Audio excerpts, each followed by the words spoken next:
ويطعمون الطعام على حبه مسكينا ويتيما وأسيرا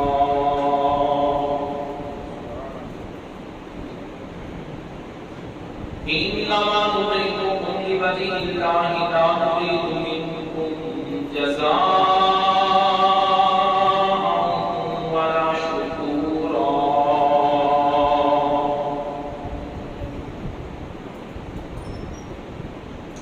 آمنت بالله صدق الله العظيم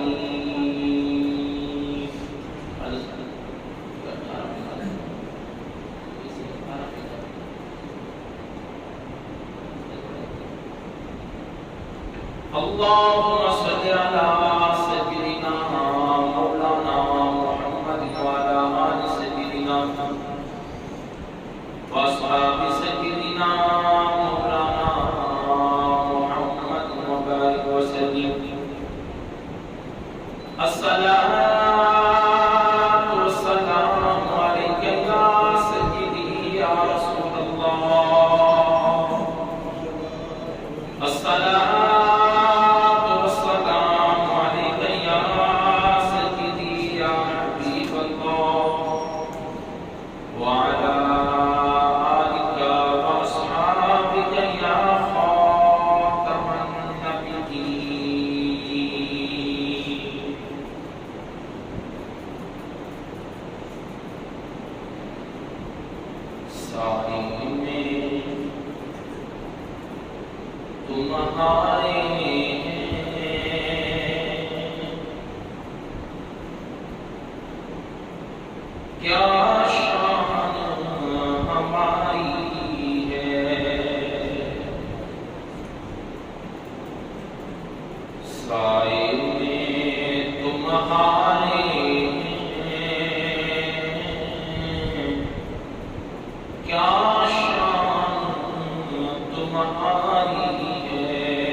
اللہ رب العزت نے اپنی ببرکت کتاب کے اندر ارشاد فرمایا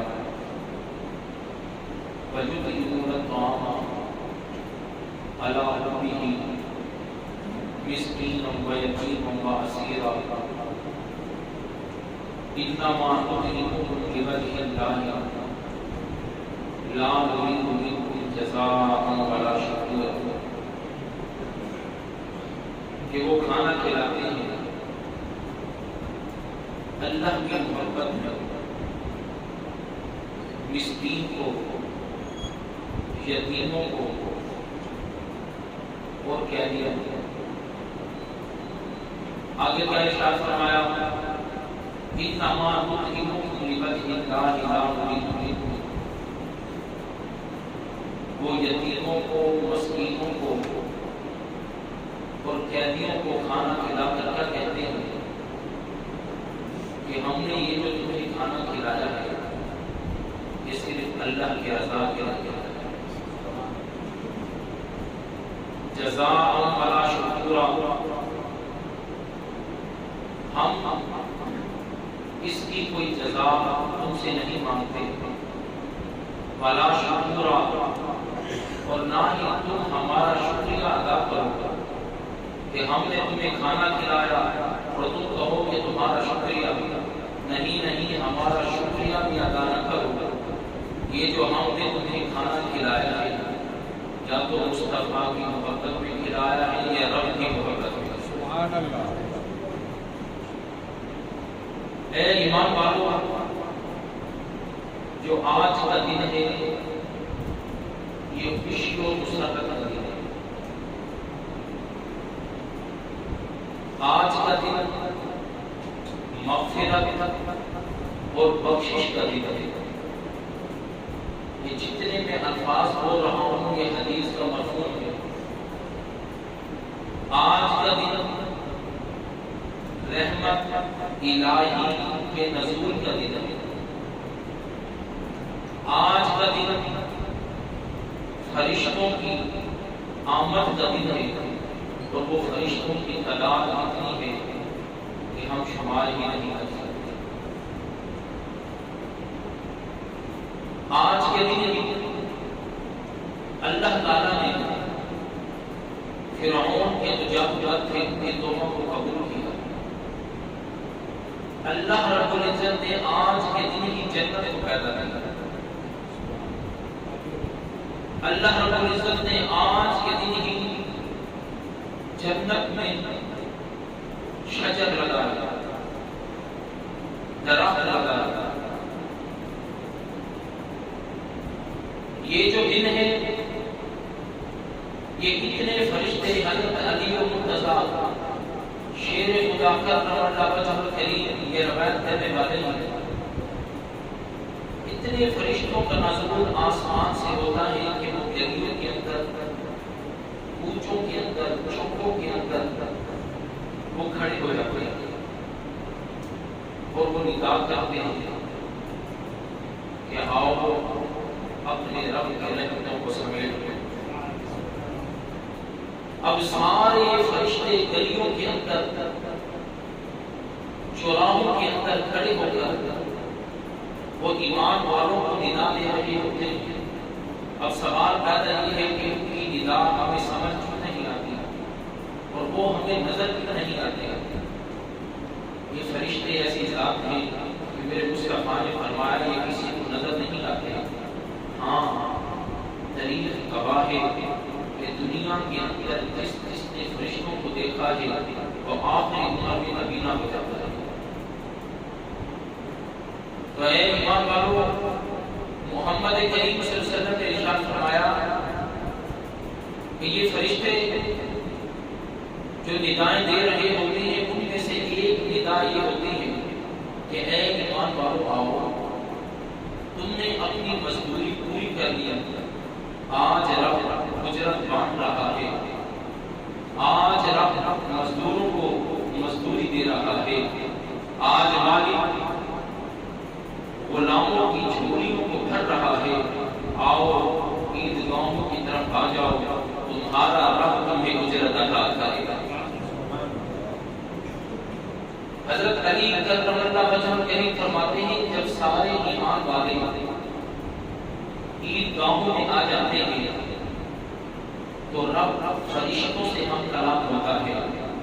ذرا توجہ کیجیے گا، وہ پتہ ہے ہم کلام کس طرح ہوتی ہے، وہ ہم کلام اس طرح ہوتی ہے کہ فرشتوں سے مخاطب ہو کر رب ارشاد فرماتا ہے کہ اے میرے فرشتوں مجھے یہ بتاؤ، جو مزدور اپنی مزدوری پوری کر لے تو پھر مالک کا کیا حق بنتا ہے؟ تو فرشتے عرض کرتے ہیں کہ غلام تو بہتر جانتا ہے۔ آقا کریم نے فرمایا، رب فرماتا ہے میں جو پوچھ رہا ہوں، فرشتوں بتاؤ تو صحیح، جو مزدور اپنی مزدوری پوری کر کے مالک کے سامنے آ جائے تو مالک کو کیا کرنا چاہیے؟ اب یہ سوالیہ انداز کے اندر جب فرشتوں سے میرا رب مخاطب ہوتا ہے تو فرشتے عرض کرتے ہیں کہ غلام ان کو ان کی پوری اجرت دی جائے۔ تو میرا رب ارشاد فرماتا ہے، حضرت علی کرم اللہ وجہہ الکریم اس حدیث کی روایت کرنے والے ہیں محمد کریم علیہ الصلوۃ والتسلیم نے کیا ارشاد فرمایا؟ تو اے فرشتوں گواہ ہو جاؤ، تم جو کہتے ہو نا مزدور کو مزدوری پوری دے دو، میں رب ہو کر اپنی عزت اور اپنے جلال کی قسم کھاتا ہوں۔ ذرا توجہ کیجیے گا، روایت پوری سنیں۔ میرا رب کہتا ہے مجھے میری عزت اور مجھے میرے جلال کی قسم ہے، مجھے میری رحمت میری بزرگی کی قسم ہے، مجھے میری جلالت کی قسم ہے، مجھے میرے بلندی مرتبہ کی، مجھے میری شان کی قسم ہے۔ اے فرشتوں گواہ ہو جاؤ، آج یہ سارے مزدور اپنی مزدوری پوری کر کے میرے سامنے حاضر ہیں۔ میں اپنی عزت اور جلال کی قسم کھا کر کہتا ہوں میں نے سارے ان کے صغیرہ اور کبیرہ گناہوں کو معاف کر دیا۔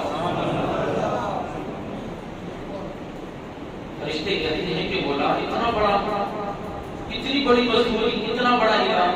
میرا رب کہتا ہے سن لو، آج یہ اس دن کی طرح ہے جس طرح ان کی والدہ نے پہلے دن ان کو جنا تھا، اور یہ گناہوں سے جس طرح پاک تھے، آج میں نے ان کے گناہوں کو اس طرح مٹا دیا ہے جس طرح پہلے دن کی طرح پاک و صاف تھے، اسی طرح آج یہ پاک و صاف ہے۔ اے ایمان والو، آج تو بڑا برکت دن ہے، آج تو بڑا رحمت والا دن ہے، آج تو مغفرت اور بخشش والا دن ہے۔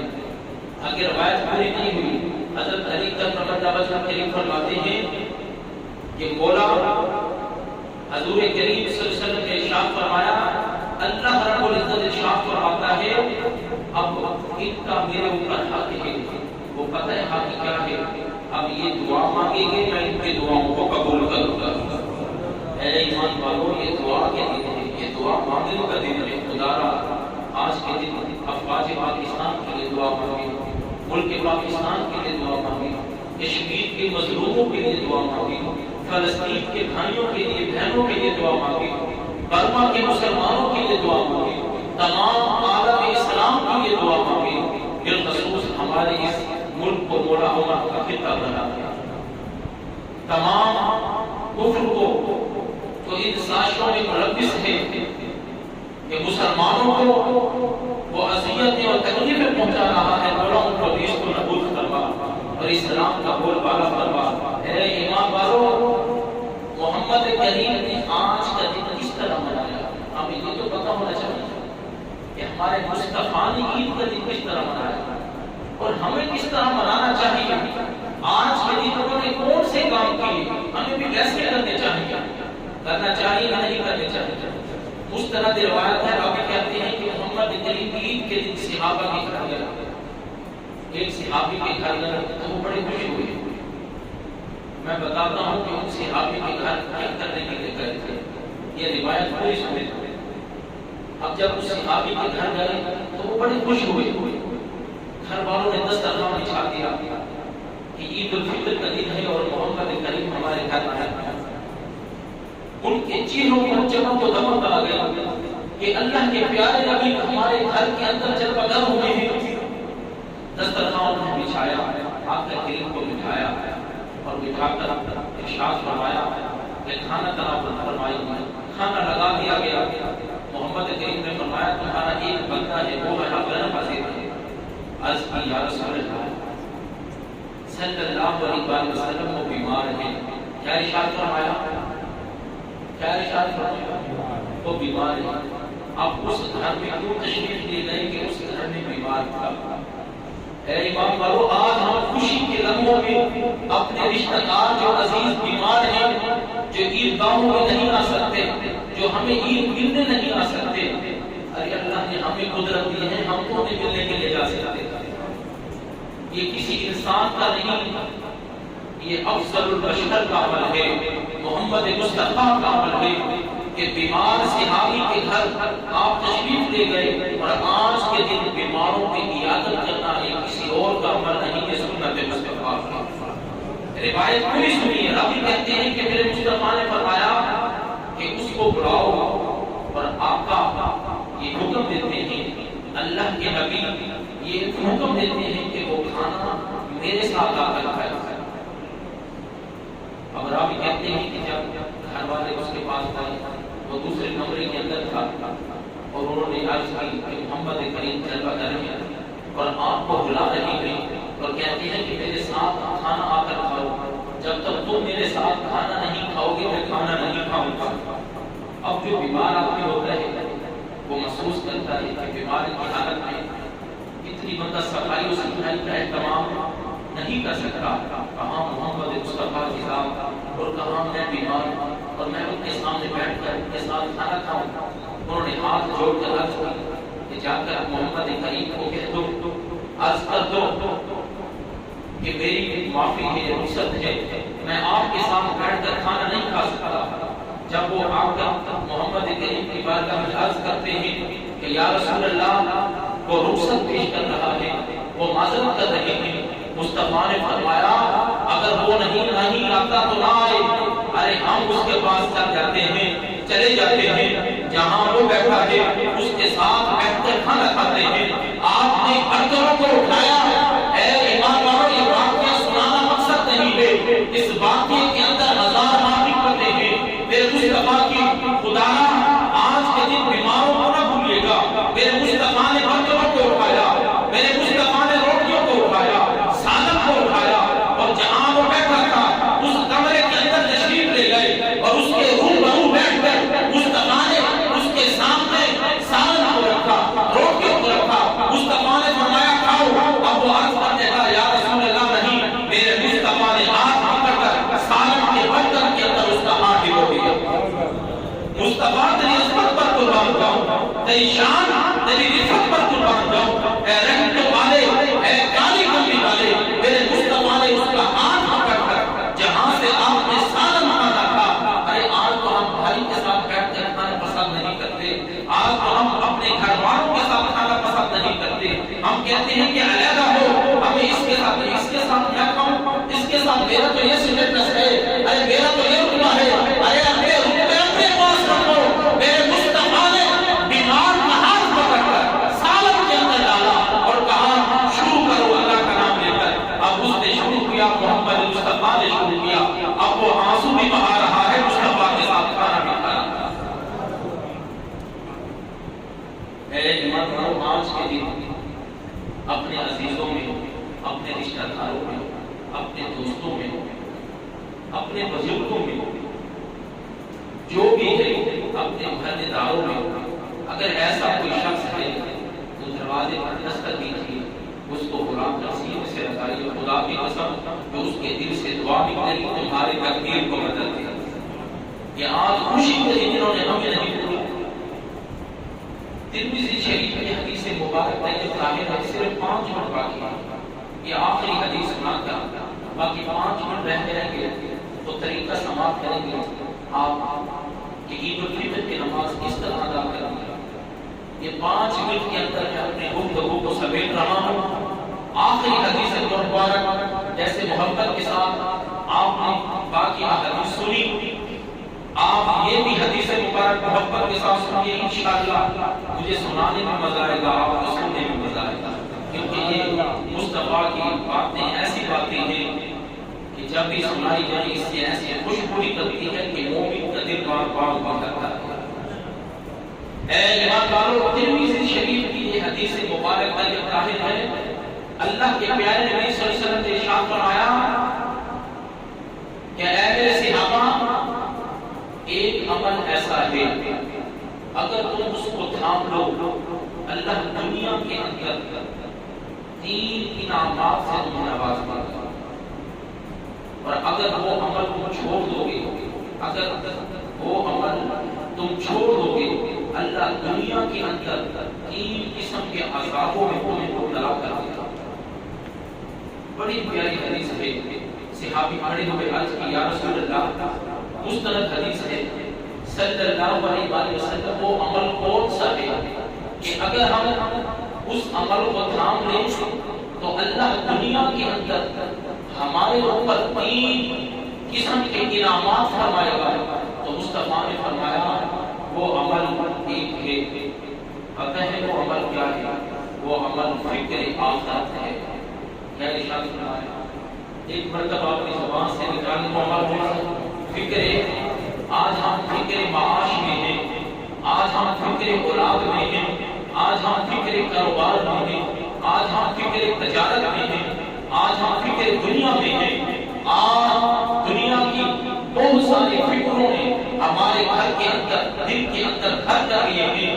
میرے مصطفیٰ نے کسی فکر کا نام نہیں لیا، ایک فکر کا نام لیا ہے، وہ فکر آخرت، وہ فکر قبر ہے۔ میرے مصطفیٰ نے فرمایا جس کو یہ فکر دنیا کے اندر اللہ نصیب کر دیتا ہے، کہ جس کو فکر آخرت نصیب ہو جاتی ہے اپنی حیات کے اندر، اللہ دنیا کے اندر اس کے اوپر 3 انعامات فرماتا ہے۔ صحابی کھڑے ہوئے عرض کی یا رسول اللہ صلی اللہ علیہ وسلم، وہ 3 انعامات کون سے ہیں؟ میرے مصطفیٰ نے فرمایا سنو، پہلا عمل یہ ہے کہ اللہ رب العزت اس کے دل کو مالدار کر دیتا ہے۔ آج بھی کروڑوں پتی ہے، دل اس کا فقیر ہے۔ آج بھی لاکھوں پتی ہے، اربوں پتی ہے، دل اس کا فقیر ہے۔ اس کے دل کے اندر حسد ملے گا، دل کے اندر غیبت ملے گی، دل کے اندر چوری ملے گی، دل کے اندر اس کے اور مقاصد اور عزائم ملیں گے۔ لیکن جس کے فکر آخرت ہو کہ میں نے اپنی آخرت اچھی بنانی ہے، قبر کی زندگی میں نے خوبصورت کرنی ہے، تو اللہ اس کے دل کو مالدار بنا دے گا کہ کسی اور نے نہیں، میرے مصطفیٰ نے ارشاد فرمایا۔ اس کے دل کے اندر سے حسد نکالے گا، چغلی نکالے گا، غیبت نکالے گا، کینہ نکالے گا، بغض نکال دے گا، اس کے دل کے اندر سے دشمنیاں نکال دے گا، اس کے دل کو مصطفیٰ اور مجدہ بنا دے گا۔ صحابی نے عرض کیا یا رسول اللہ دوسرا انعام کون سا ہے؟ میرے مصطفیٰ نے فرمایا جس کی فکر آخرت ہو دنیا کے اندر، اس کے اوپر دنیا میں دوسرا انعام یہ ہوتا ہے کہ اس کے دنیا میں جتنے الجھے ہوئے کام ہیں، توجہ کیجیے گا، اس کے دنیا کے اندر جتنے مشکلات ہیں، الجھے ہوئے کام ہیں، اس کی جتنی پریشانیاں ہیں، اس کی جتنی مصیبتیں ہیں، اس کے جتنے دکھ ہیں، اس کے جتنے دنیا کے اندر کانٹے ہیں، میرا رب جس کی فکر آخرت ہو سارے کانٹوں کو پھولوں میں بنا دے گا، پھولوں میں تبدیل کر دے گا۔ اس کے سارے بکھرے ہوئے کاموں کو اللہ رب العزت ایسی اصلاح فرمائے گا، اپنی رحمت کے ساتھ کے سارے کاموں کو پورا کر دے گا۔ یہ دنیا کے اندر دوسرا انعام ہے۔ صحابی نے عرض کی یا رسول اللہ تیسرا انعام کون سا ہے؟ میرے مصطفیٰ نے فرمایا دنیا کے اندر تیسرا انعام یہ ہوگا جس کی دنیا کے اندر فکر آخرت ہو۔ یہ جو دنیا ہے نا، یہ نام کو رگڑتے ہوئے میرے مصطفیٰ نے اشارہ کیا، اے میرے صحابیوں، یہ جو مال و دولت ہے، یہ صحب ثروت ہے، یہ جو دنیا کے عہدے ہیں، یہ جو دنیا کی عظمت ہے، یہ دنیا نام رگڑتے ہوئے، نام گھسیٹتے ہوئے اس کے قدموں میں آ گرے گی اور کہے گی جس طرح تم چاہے میں ویسے ہی کر دیا۔ اے ایمان والو، یہ 3 انعامات کون عطا کرے گا؟ کون عطا کرے گا؟ میرا رب عطا کرے گا۔ اور عمل کون سا ہے؟ فکر آخرت کی فکر ہے۔ خدا ہم دنیا کے اندر ہیں، ہماری فکریں کون سی ہیں؟ ساری فکروں کو چھوڑ دیجئے، اپنی قبر کی زندگی کے بارے میں سوچئے کہ یہ تو محدود زندگی ہے، تو نامحدود زندگی ہے۔ اے ایمان والو، اپنی فکر کو فکر آخرت بنائیے۔ اور یہ 3 انعامات میرے مصطفیٰ نے وعدہ فرمایا ہے رب دنیا کے اندر ہمارے اوپر کرے گا۔ اور مصطفیٰ نے فرمایا یاد رکھو جس کی فکر آخرت نہیں ہوتی تو سن لو اللہ رب العزت دنیا کے اندر اس کے اوپر 3 عذاب ڈالتا ہے، اس کو 3 عذابوں میں مبتلا کر دیتا ہے۔ صحابی نے عرض کی یا رسول اللہ صلی اللہ علیہ وسلم تو پہلا عذاب کون سا ہے؟ میرے مصطفیٰ نے فرمایا چاہے وہ جتنا مالدار ہو، چاہے وہ جتنا غنی ہو، چاہے وہ جتنا دنیا کے اندر عظمت اور جلالت والا ہو، رتبے والا ہو، رب اس کی دونوں آنکھوں کے درمیان فقیر لکھ دیتا ہے۔ دونوں آنکھوں کے درمیان کیا لکھتا ہے؟ فقیر۔ اب اس کے دل کے اندر حسد ملے گا، بغض ملے گا، کینہ ملے گا، مال و دولت کی محبت ملے گی۔ وہ مال و دولت والا شخص ایسے ہوگا جیسے چوکیدار کسی بڑے بینک کے باہر بیٹھا ہوتا ہے، وہ بینک کی رکھوالی کر رہا ہے کہ کوئی ڈاکو آ کر وہ مال نہ لوٹ کے چلا جائے۔ وہ اپنے مال کے اوپر اس چوکیدار بنا ہوگا، اس کو مال کھانے کا موقع نہیں ملے گا، ساری زندگی چوکیداری کر کر کے دنیا سے چلا جائے گا، مال پیچھے وراثت والے استعمال کریں گے۔ وہ فقیر ہی رہے گا، وہ مالدار نہیں ہوگا۔ یا تو اس کو ایسی گندی بیماریوں میں مبتلا کر دیا جائے گا، اس کے سامنے انواع قسم کے تو اس کا مال تھانوں یا تو کچہریوں میں لگے گا. اگر اس کی فکر آخرت نہیں، اس کی دونوں آنکھوں کے درمیان رب فرمائے گا اے فرشتوں لکھ لو یہ فقیر ہے اور یہ فقیری میں زندگی گزار کر اس دنیا سے چلا جائے گا. صحابی نے عرض کیا یا رسول اللہ صلی اللہ علیہ وسلم دوسرا عذاب تھا اس کے اوپر دنیا میں کون سا ہوگا؟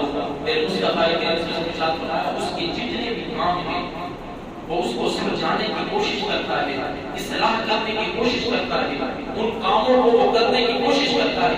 رب کی طرف سے حکم ہوگا اس کے کام ہونے نہ پائیں، اس کے کاموں کو الجھا دو، دنیا کے اندر اس کو پھنسا دو، دنیا کے کاموں میں اس کو مبتلا کر دو، دنیا میں اس کو تھکا دو، کیونکہ اس کی فکر بھی میرے آخرت نہیں ہے، اس کی فکر بھی میرے قبر نہیں ہے، اس کی فکر خاتمہ ایمان نہیں ہے، اس کی فکر میں دنیا ہے. اس کو کاموں میں ایسا فرق کر دو کہ اس کو میرے دین کی پناہ ہی نہ رہے. وہ دنیا کے کاموں میں اس طرح پھنس جاتا ہے، وہ دنیا کی الجھنوں میں اس طرح الجھ جاتا ہے کہ رب کے دین کی طرف آنے کا اس کو موقع نہیں ملتا. صحابی نے عرض کیا یا رسول اللہ تیسرا عذاب اس کے اوپر کون سا ہوتا ہے؟ میرے مصطفیٰ نے فرمایا وہ تو سمجھتا ہے نا میں صبح سے اٹھتا ہوں اور رات تک دنیا سمیٹ رہا ہوں، دنیا سمیٹ رہا ہوں، باقی رہ گئے میں نے جائیداد بنا لی، میں نے بینک بیلنس بنا لی، میں نے بڑی ترقی کر لی، میرا کاروبار چل گیا. مصطفیٰ نے فرمایا نہیں، اس کے مقدر میں جتنا رزق تھا اس سے رائی کے دانے کے برابر بھی رائی کا دانہ. آپ نے وہ شوگر اور جس کو شوگر ہے نا وہ پاؤڈر وغیرہ ڈالتے ہیں چائے کے اندر، وہ کتنے باریک باریک دانے ہوتے دیکھے ہوئے آپ؟ یہ رائی کا دانہ اس سے بھی زیادہ باریک ہوتا ہے. میرے مصطفیٰ کریم صلی اللہ علیہ وسلم نے ارشاد فرمایا وہ تو کہتا ہے کہ میں نے ترقی کر لی، دن سے لے کر رات تک میں دنیا کما رہا ہوں، سمیٹ رہا ہوں. نہیں، میرے مصطفیٰ نے فرمایا جتنا اس کے مقدر میں رزق تھا رائی کے دانے کے برابر اس کو زیادہ نہیں ملے گا، اتنا ہی رزق اس کو عطا کیا جائے گا، چاہے وہ محنت اتنی کرے یا نہ کرے. یہ محنت کرنا تو سنت مصطفیٰ ہے، محنت تو کرنی چاہیے لیکن رزق اس کو اتنا ہی ملے گا، زیادہ نہیں ملے گا. اب وہ سمجھ رہا ہے شاید میں نے زیادہ کما لیا. نہیں، اس کو جتنا مقدور لکھا جا چکا ہے اتنا ہی ملے گا. اے ایمان والو سمجھدار انسان وہ ہے جس کی فکر آخرت ہو. آج آپ اس مسجد میں بیٹھ کر اہم کر لیں مولا جب تک پتہ نہیں تھا مولا جب مصطفیٰ کی حدیث سنی آج سے ہم آخری سانس تک ہماری فکر آخرت ہوگی، فکر قبر ہوگی. یا ہم نے قبر میں زندگی گزارنی ہے وہاں کون سے اعمال ہمیں کام آئیں گے. ہم نے حشر میں اٹھنا ہے تو میدان حشر میں کون سے اعمال ہمیں کام آئیں گے. ہماری فکر ایسی ہونی چاہیے کہ پتہ نہیں ہمارا خاتمہ بالخیر ہوگا یا نہیں ہوگا. ہمیں کر اپنا خاتمہ بالخیر کی دعا مانگنی چاہیے. جس کی فکر یہ ہوگا کہ وہ دنیا کے اندر کامیاب ہوگا. اے ایمان والو یہ فکر آخرت میں سے یہ پہلی سیڑھی اللہ کے گھر کو آباد کرنا ہے، اللہ کے گھر کو آباد کرنا ہے. آپ نے یہ مجمع دیکھا ہے، یہ ہال بھی فل ہے، باہر بھی فل ہے، یہ باہر ہال بھی فل ہے، یہ باہر جو حضرات کھڑے ہیں یہ چھت کے اوپر تشریف لے جائیں. مسجد کے اوپر والے پوچھیں یہ مسجد چھوٹی ہو چکی ہے، تعداد زیادہ ہو چکی ہے. کالونی کے جتنے آباد اس میں آتے ہیں تو یہاں سے وہ واپس پلٹ جاتے ہیں، وہ مساجد کی طرف رخ کرتے ہیں، یہاں جگہ نہیں ہوتی. تو اس کو محسوس کرتے ہوئے اس کبھی کو ہم نے یہ ساتھ والے پلاٹ لینے کا ہم نے یہ قصد کیا. جو یہاں کے موسیقین ہیں انہوں نے بیٹھ کر مشورہ کیا کہ مسجد چھوٹی ہے، عوام زیادہ ہو چکی ہے، تو ہم نے یہ پلاٹ لینے کا یہ قصد کیا. اللہ نے ہم سب کو اس میں کامیابی عطا کی. 60 لاکھ اس کی قیمت مقرر تھی، الحمدللہ اب 10 لاکھ اور 50,000 پیسے باقی رہ گئے. کتنے؟ 10 لاکھ اور 50,000. ہمارے پاس کتنے اکٹھے ہو چکے ہیں؟ تقریباً 50 لاکھ ہمارے پاس اکٹھا ہو چکا ہے. ہو گئے تو اے ایمان والوں یہ چھوٹی سی رقم ہے، اللہ نے آپ کو بہت کچھ دیا ہے. صرف سبب جس کے دل میں فکر آخرت ہوگی، اے ایمان والوں یہ ہم نے اس دنیا سے چلے جانا ہے اور ہماری وراثت کو ہمارے اولاد پتہ نہیں کہاں تھانوں میں کچہریوں میں اور اس کے ساتھ عیاشی کرے گی، ہمیں کوئی خبر نہیں. اپنے ہاتھوں سے اللہ کے گھر کو آباد کر جائیے. یہ فکر آخرت کا پودا یہاں لگا جائیے. یہ دنیا رہے نہ رہے قیامت تک مساجد آباد رہیں گی اور یہاں نمازیں پڑھی جاتی رہیں گی، تلاوت قرآن ہوتا رہے گا، تو بڑھ چڑھ کر اس دین کے معاملے میں خدمت کیجیے۔ یہ 10 لاکھ کی رقم یہ کوئی اتنی بڑی رقم نہیں ہے، بڑھ چڑھ کر اس میں چندہ ملائیے اور اس کو کامیاب کرائیے۔ اللہ تعالیٰ